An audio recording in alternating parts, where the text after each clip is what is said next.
I'm Zach Wilhoit. I'm a science teacher at Shortline Middle School in Wetzel County, West Virginia, and I teach 6th, 7th, and 8th grade science.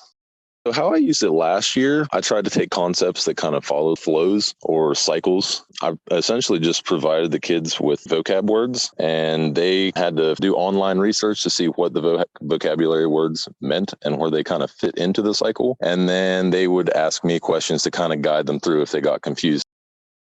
I started them off individually and then saw how that went. And as they kind of started to struggle a little bit, and when they kind of started to get frustrated, then I combined them into groups to work together. And that alleviated some stress, and they got a little bit further. And I was just kind of there to guide them through the process and make sure that nobody was having fundamental misconceptions and big mistakes. But for the most part, they guided themselves through the activity I planned out for them.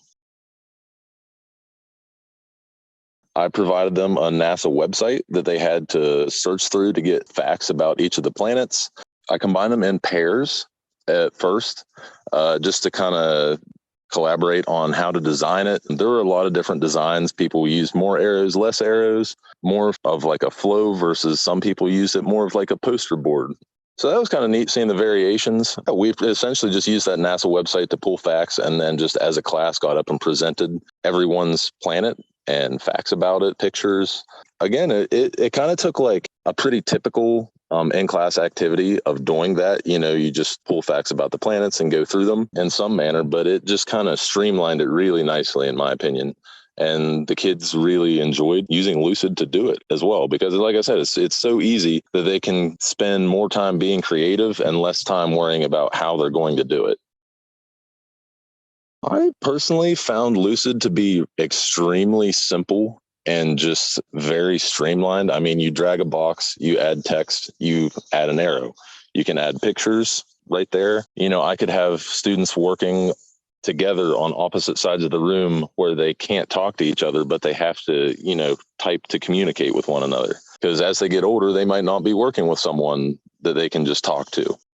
And the fact that everything, it's like an endless board as well. So, you know, if we really wanted to, we could have the entire class's water cycles all on the same board to move around to each person's as a class afterwards and discuss, you know, the positives and negatives to each one. I mean, there's just like endless things you could do with it. I just think it's like a super simple, easy way to get kids to work together that they enjoy doing. You can have the entire class working on one. You can have individual. It's anything you want to make it. That's why I like it. I'm definitely going to incorporate it a whole lot more this year. That's for sure.